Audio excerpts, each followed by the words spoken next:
You're listening to the Teach Better Talk podcast featuring expert educators eager to share progressive tactics to reach more students.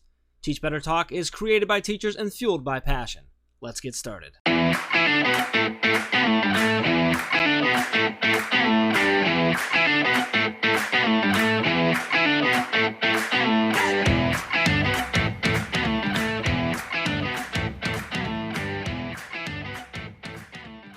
Hey everyone, welcome to episode 253 of Teach Better Talk podcast. My name is Ray Hewart, and as always, I am here with Jeff Gargis, and we're goofing around. We have a great episode, and I'm so excited to get into it. But first, Jeff, can we talk about ice cream really quick? Because I told you I wanted to discuss ice cream. Sure, you did say we were going to talk about ice cream, but yes, I'm interested now. Do you keep ice cream in the house? Yes. Okay, what flavors do you keep in the house? Always vanilla, because Jonathan loves vanilla. That's why I love him most. Keep going. Very often we'll keep, Amy really likes mint chocolate chip. Good, love it. So that's typically the two. There may occasionally be something else, but it's usually because it's left over from a birthday party or something. I don't almost ever eat ice cream, so but Jonathan and Jacqueline, it's typically vanilla. So why are you asking? I'm asking because here's why.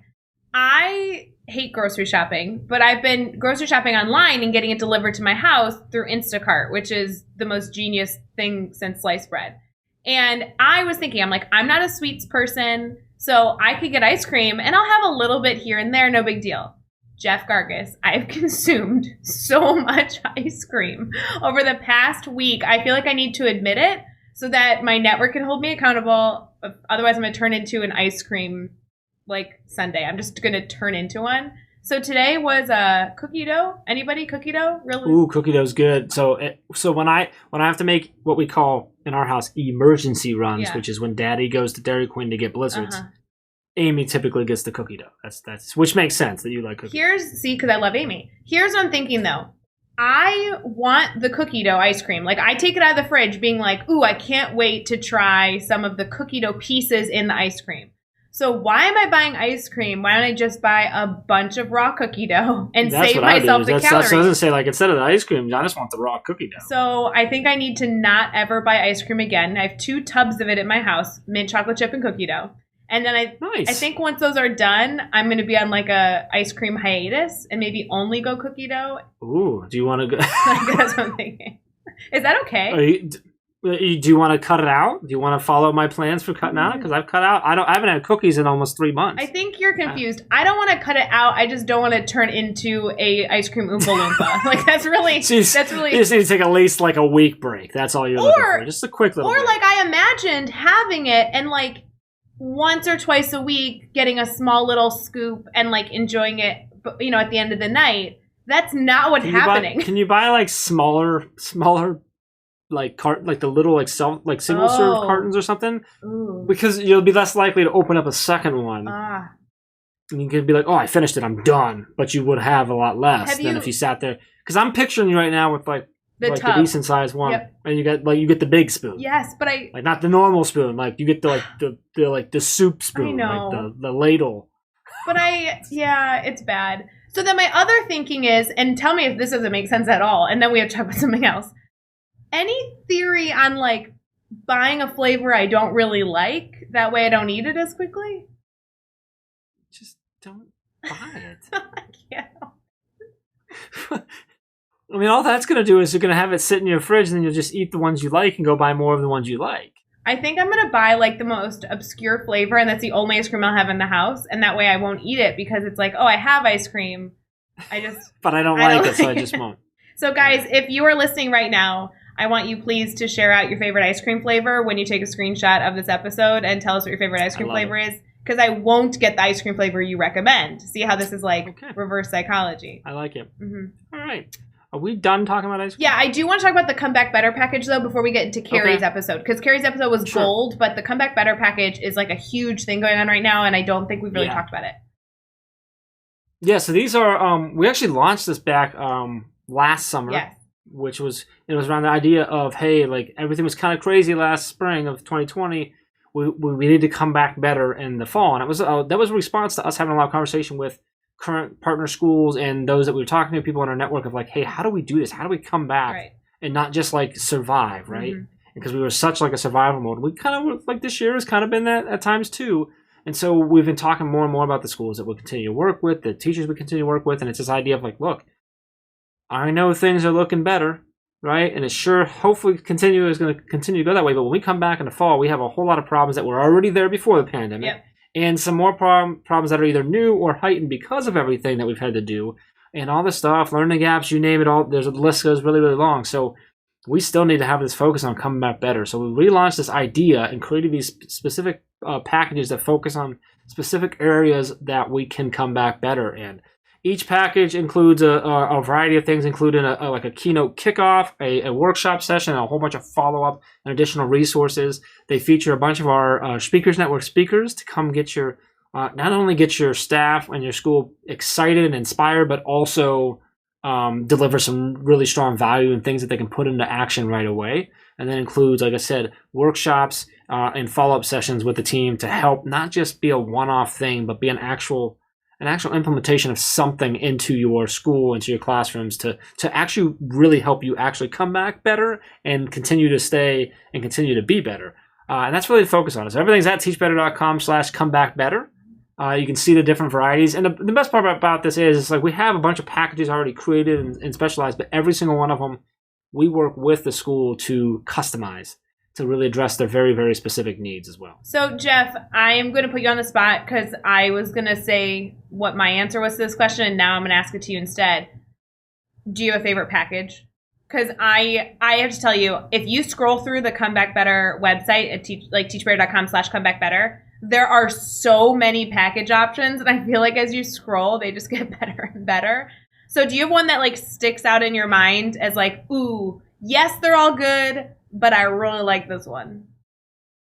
I don't know that I do. Like, I would really love to say that, but I don't know that I do. Actually, this is probably not like the best way for me to go as from a marketing angle, but I think my favorite types of packages, honestly, is when we customize them. Yeah. Like, I know that's probably not the right way to go because there are some really good ones you'll be like, I want that done, good, going. And even when we do that, we still meet and talk through, but I think there's a couple that are focusing on the idea of assessment and grading the new normal, which I really like.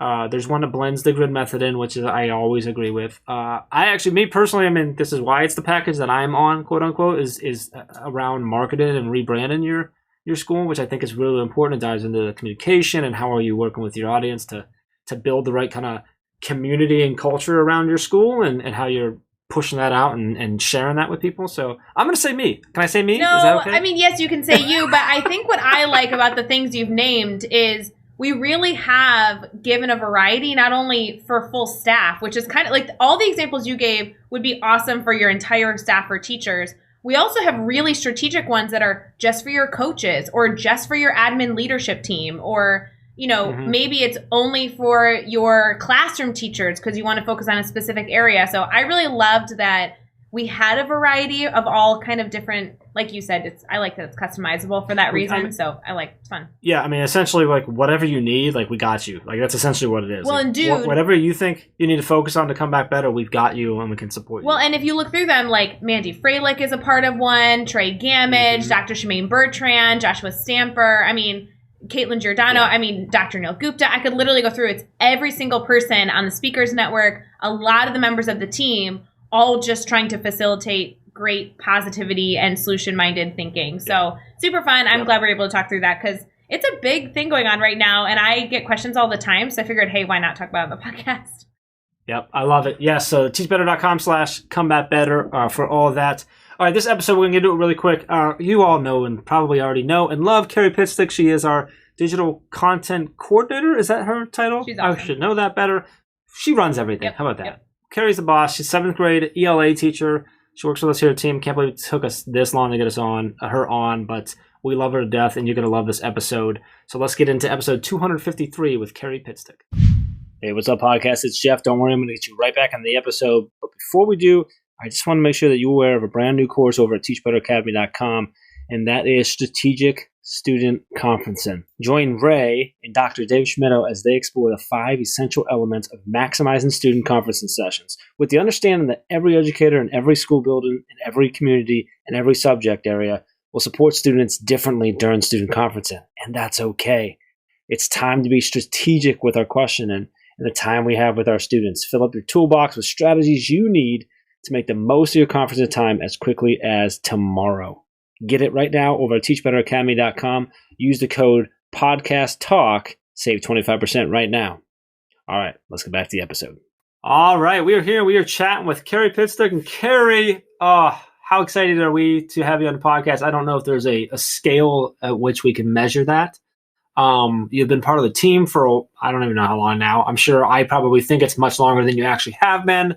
But I'm pretty sure we all agree that you're the boss. You are the only person who assigns a task to Ray, and it just has to be done. She can move everyone else's. That's Kari's true. tasks never get moved. So I kind of can't believe, Ray, that we haven't had her on the podcast yet, but here we are. We got her. So, Kari, I'm really excited to kind of learn more about you, throw some questions at you. Before we get too far into all of that, how are you feeling right now? I'm feeling pretty good. I can't complain. Kari, this is like family getting together. Like, we talk about you all the time on the podcast. So for me, it's like surreal that you're here. I feel like I have to whisper to the listeners and be like, guys, don't tell her all the times we talk about her, because you are the one on the team that makes the content happen at teachbetter.com. I'm like so excited to talk about you in a teacher capacity, because you're a full-time teacher. But holy moly, do you do an enormous amount for the team. So before we get into all the questions, all the fun, I want you to first tell us a little about yourself. Kind of like, how do you share all that you do? Kind of answer that age-old question of, hey, Kari, what do you do? So I am a 7th grade ELA teacher in Northern Illinois, and I think that's typically just how I describe myself to people. But since I started with the Teach Better team, I now can add on that I am the digital content coordinator for the team. And my main goal as a teacher is just to make middle school not horrible for the students, because I think most people remember middle school as just being a really stressful time. And like, that's my main goal, is just to make that not that for them. So that's Jeff, how I would describe like what I normally do. Jeff, what do you think about that? A goal of Kari's life is to just make middle school bearable. What do you think about that? I don't know. She makes my life a lot more bearable. So you're succeeding on Me that front. I act like a middle schooler, so that's probably accurate. Yeah, so sometimes. I was going to ask you, Kari, because if I'm listening right now and I'm a middle school teacher, I'm going, how do I do that?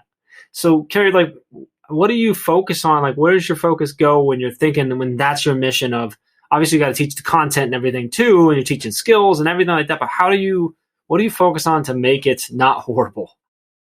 Oh my gosh, there's so many different things, so many different ways I can go with this. I think for the most part, it's just reminding students that this time is challenging and that the way that they're feeling is normal.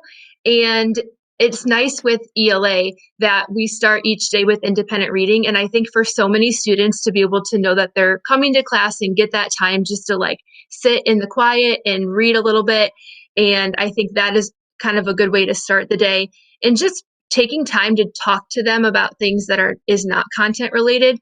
All of those relationship building components are all like little things that you can do to kind of ease that stress that they're feeling. I love it.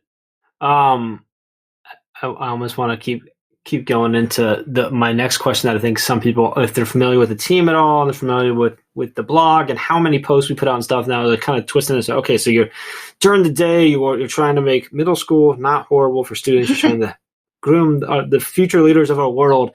And then you do all this work for Teach Better team. And you publish, and how many blogs do we have come out in February? 45, right? 45, yeah. Probably more in March. So the next question is, how do you do all that? Like, how do you do it, Kari? How do you balance that? How do you find your harmony between in the classroom and worrying about your students? Because we all know you don't stop thinking about your students when you come home, but then you do these other things and you're editing posts and you're organizing posts and you're brainstorming series and you go through all these things. How do you do that? How do you handle both? Like, what's the secret, I guess? Guys, she's Superwoman. That's how she does it. I'm telling you, no matter what it is, is it a cape? No matter what she says as her answer, I'm telling you, it's because she's Superwoman. I think part of it is just, loving my jobs. It's loving my career as a teacher, loving what I do with the Teach Better team.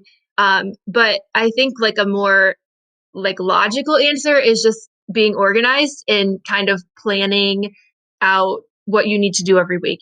I know that we've put out like a time management blog series before, and there have been posts about you having to schedule time for yourself.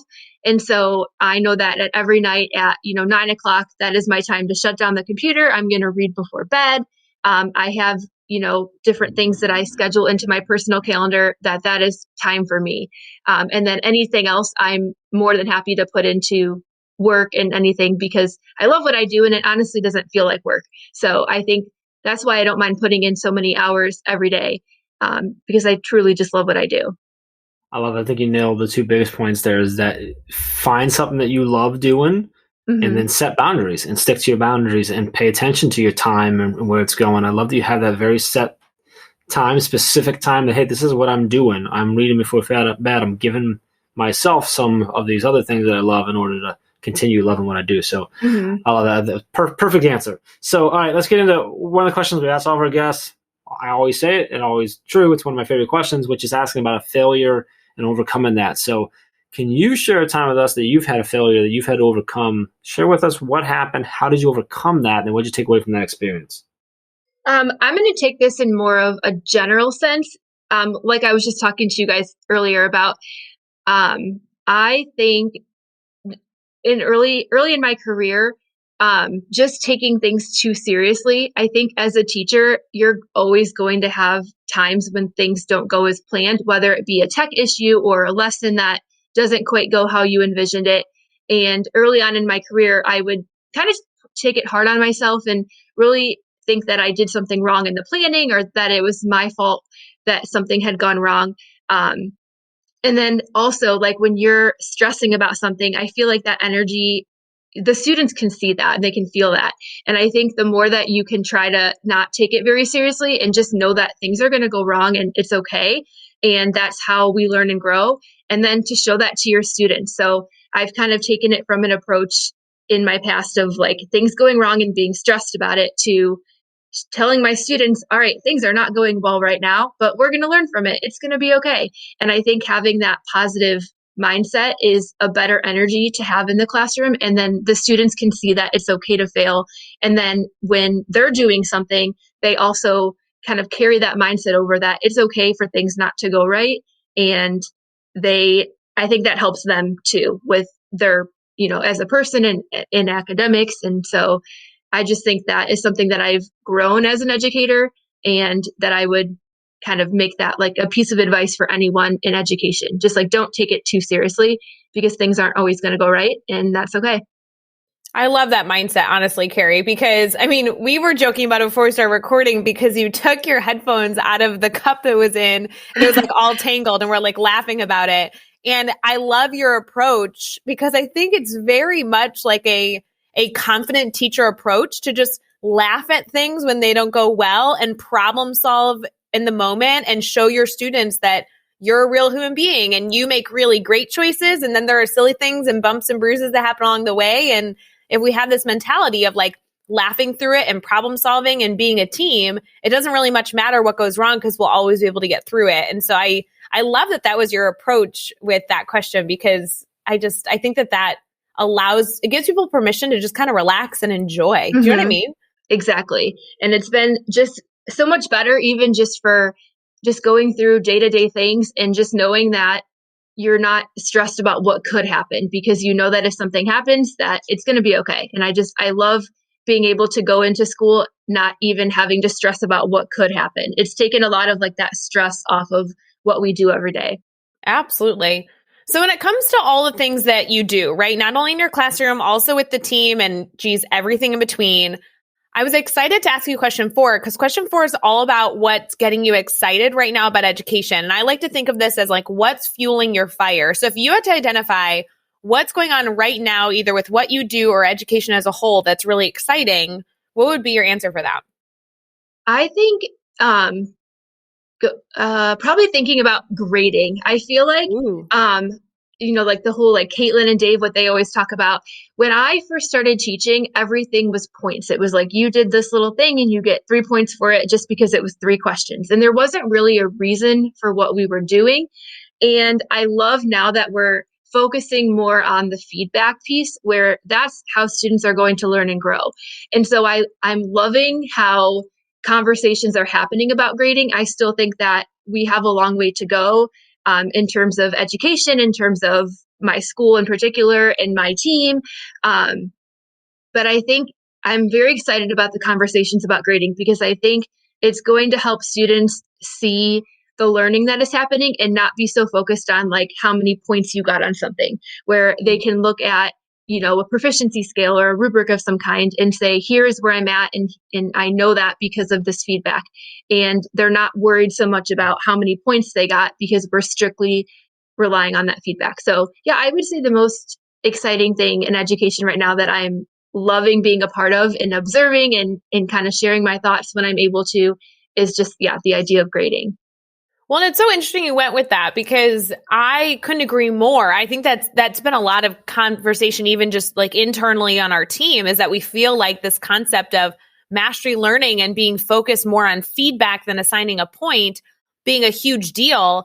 And you run our blog department, which you must get so many blogs submitted to you. A lot of them are about hot topics, grading being one of them.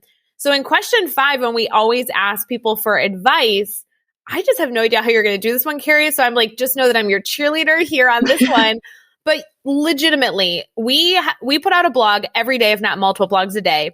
And I don't know how you're going to tell us one piece of advice that you want to give to teachers, but good luck, girl. I'm here to support you. What's your one piece of advice that you'd like to leave teachers with? Yeah, having an indecisive person just pick one thing is like torture. So I guess I would say, don't be afraid to change things that you've always done. I've never been a big fan of that, only because I would get bored if I'm doing the same thing every year. So every year I take a look at what I've done as a foundation and think about how I can change it and make it better. So I think just always reflecting, always thinking about how the students that you are seeing are different. I've taught 7th grade. This is my 6th year, 7 if you count student teaching 7th grade. And honestly, there's not been one year back to back where the students incoming are the same as the year before. Even though they're the same age, they've experienced different things. They grew up at different times. They have all different kinds of things in their backgrounds. So I think just always going back to how can you change what you've done to make it even better, and finding a new tech tool and applying that. Maybe you're using a lesson that you've used before, but you're using a new tech tool to do it, or something along those lines. So I would say, again, kind of in a general sense, my main advice would just be, don't be afraid to change things that you've done, because for the most part, it's always going to turn out better. And even if it doesn't turn out as well as you'd hoped, then you reflect on it and can do it even better the next time. Oh, it's great advice, Kari. I just, the idea of like, don't be afraid to change what you're doing. Don't be afraid to reflect on it and make a mistake and try it again. And I try it when I have conversations with teachers. I always try to say, look, if what you are doing, the decision you're making is always because you believe it's the right thing and the best thing for kids, like, you can sleep easy at night. And it's okay if you make mistakes, because you're going to then try to adjust it and do what you now think is best for kids. And so having that and learning that, continue to learn that, and continue to put that in place is absolutely, it's just spot on advice. So Kari, it's bothering me, so I want to have a little like story time here. Like, how long have you been with the team? I think I officially started in May of 2020. So not even to a year yet. No way. No, it was. That's why I was saying that, Ray, because I know both Ray and I are both think it's been a lot longer. Of 2019 or 2020? No, of 2020. It was less than a year. No way. She's lying, friend. She is lying through her teeth. Kari's been on the team for 25 years. Kari, Kari had the team. She basically Yeah, I started it with Chad. Yeah, apparently you started like 19 years before Chad did. But Kari, do you remember when you came on, how many posts we were publishing a week? We were doing 4 a week. 4 weeks, so 16 a month. Whoa! And we just did 45. Yeah, I'm taking a little moment to celebrate you a little bit, Kari. So if anybody's, luckily no one can see you blushing right now. Yeah, can we go over those numbers again? I'm sorry. You're telling me, aside from Kari's work, you're telling me that in 2020, summer of 2020, we were putting out 4 blog posts a week. Now we're putting out 7, 8, 9, depending on the month. Putting out that a week. Yeah. I can't go through those numbers. Jeff, help me. Yeah. So now we're putting out 10 or more every week. We're putting out honestly 11 or 12 a week, right? Give or take. All right, I have a real question. Is there such thing as too much content? Is that possible that our blog is like overflowing with information? I don't believe so. Carrie, you can answer your own, but I don't believe so because I think it's all quality. Oh yeah, I know. Even if we put out 45 posts and 15 of them said basically the same thing, but they said them from different viewpoints, you never know what wording, what phrasing, what timing, what blog image, what person that wrote it, whatever, what story that is going to be the right one at the right time and right place with the right image, with the right title, all that stuff that's going to hit someone at the right time to make them potentially make a change that could impact kids in a positive way. So in my opinion, you can't possibly put out enough as long as we're working with amazing writers, which we do, that are awesome educators that are trying to share good stuff. So we're going, Ray, we're going to 100. 100 a week? No, we're not. That's his dream. I think he one time he said 100 a day. That was his ultimate dream. Yeah, we're going to get there at some point. First, we got to get to 100 a month. And she's like halfway there. What I love is it's 10 months here, and we went from 4 to 45. Well, I'm sorry, we went to 16 a month to 45. I mean, that's pretty impressive, Kate. Well, thank you. I honestly, we have some of the most amazing guest bloggers. Every single time I edit a post, I learned so much.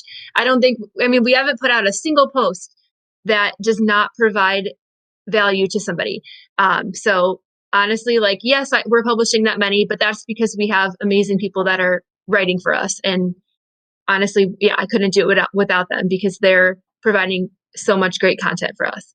That's so cool. Well, it's a really good point. Ray and I talk about how this podcast is, like, from a selfish side for us, is the best PD you can get, right? Because we get to have these conversations with people. And I've heard that both from you and from Liv, and talking about how editing those blogs and diving in and getting to know these people and therefore exploring a little bit about them, learning, connecting is some of the best PD too. And I remember when early on, I was the one editing blogs, and I remember that too. Like, that's how I started learning so much more and stuff too. So it's really, really cool. So just want to give you a little shout out there. Now, that was sincere, Carrie, I promise, but I may or may not have also been setting the bar kind of high for this next part, because we're going to put you on the spot here and see, like, that. I think we just established that Carrie's awesome. I think that's good. Everyone knows that. Now you get to prove it. So now we're going to do the next 6 questions. I'm going to throw them at you. 15 seconds or less. And I want to make sure that everyone is very well aware of how where we're at here, because I think everyone has figured out, if you listen to this podcast, we send our questions to our guests so that they can prepare if they choose to. Some people do, and they prepare for this question specifically. Some don't. Carrie didn't know she was going to be on a podcast until about 7 or 8 minutes prior to us recording, because we had some issues with another guest that we had to rebook. And we're like, okay, Carrie, we need to do recording, and you're on. So, like, all of this one has been with zero prep at all, which has been awesome. But this one is the particularly harder question that we're throwing at you. So I want to make sure I set you up and put the bar high, but I also want to make sure everyone understands. So I've also just given you a whole bunch of time right now to think through. So to think through nothing that I don't know. So to think through nothing. Yes, exactly. You haven't given her the question. She can't think through anything. Well, okay. To think through how you're going to get out of this still, I don't know. Yeah, that's not helpful. All right, so we're just going to do this. All right, you ready? Okay, I'm ready. All right, Carrie, what is one EdTech tool you cannot live without? I'm going to say Flipgrid. Give us a book you're reading right now. Right now, I am reading Ground Zero. It's by Alan Gratz. It's actually his new book, historical fiction on 9/11. Cool. Who do we need to follow on either Twitter or Instagram today? You can give us up to 3. I'm just going to do one. I'm going to say Brian Faulkner. He actually was my principal my first 5 years of teaching. I think he is the epitome of a leader of a school. So I think he would be someone that is good to follow to see what he's up to. What's a good YouTube channel, website, or podcast for educators to check out? Can I say Teach Better? No, you cannot. That's cheating. Oh, that is cheating. I'm going to say Elijah. I'm going to say his name incorrectly. Elijah C. Yeah, He I know who is you're the talking Shut Up about. and Teach. Yeah. He recently has started a podcast, so I would say, supporting someone who's kind of getting off the ground on their podcast You know what his would podcast be is a good titled? one. I can't remember what Shut it's Up titled. and Teach, I think. It is Shut Up and Teach. Okay. Yeah, shout out to Elijah. We love Elijah. He's do. always been in our network for a while. All right, well, give us a daily, weekly, or monthly routine every teacher should get into. I think probably planning for the week ahead on Monday. And I know that sounds very like something that you should always do, but I think just like on a Monday morning, thinking through what you're going to be doing for the week and knowing that it could change. But I think that is probably the best way to start your week so that you can have a good foundation for the remaining days. And what is the best piece of advice you've ever received? The best piece of advice that I've ever received. It's okay, Kari. You can quote me if you want. I'm totally kidding. There's so many. What was the quote? Don't work with Jeff? Yeah, that was the quote. Run, Kari, run. I think I'm going to go back to Brian Faulkner on this. My first year of teaching, he had us all sign a certificate that said, I messed up, and we had to hang it in our room. And I think just reiterating that point of it's okay to mess up, I think that has stuck with me and has done so many great things for me. Oh, so good. Jeff, you need a sign that says I messed up. You mess up all the time. I'm pretty sure I have that sign. It should be on your forehead. We can get you a sticker. My face. I always look like I mess it up. Kari, you get the Teach Better trophy. Yes, the trophy's on its way. Yes. Oh, sweet. It'll be shipped from our Illinois office. Awesome. Oh my gosh. Kari, I can't believe that you didn't prepare. You didn't have notes in front of you. You just killed this episode. I'm so excited to not only have our listeners get to know you a little bit better, but hopefully have them connect with you more because we send people to you all the time, obviously, that want to blog with us, but you're an incredible educator. And I am just so excited that we finally got to feature you on Teach Better Talk. Would you mind sharing how people can stay connected, like Twitter handles, stuff like that? Yeah, so I am on Twitter and Instagram at Miss Pitstick, just MISS Pitstick. And then you can also reach out to me at Kari@teachbetter.com if you have any questions about blogging. I love it. You can find all the links and resources and everything we mentioned this episode over at teachbetter.com, as well as the links for connecting with Kari and keeping that conversation going. You can also check out all the blogs that she helps us put out over at teachbetter.com as well. So make sure you head over there. Be sure to hit subscribe so you don't miss any upcoming episodes. And if you can give us a rating and review, we'd really appreciate that as well. Let's keep taking this one step further. Think of just 3 of your colleagues who need to hear these amazing stories and connect with these amazing educators. And just share this podcast with them. Kari, I'll tell you what, with very no time at all to prepare, 1, thank you for jumping in and helping us get another episode knocked out. 2, can't believe it took this long to get you on the podcast, but that's a whole other conversation. But 3, just really appreciate you taking some time and providing a lot of value. I'm excited for people to listen and continue to learn more about you. Just thank you. Yeah, of course. Anything to chat with you and Ray, anytime. So I love it. All right. Until next time, let's get out there and let's teach better.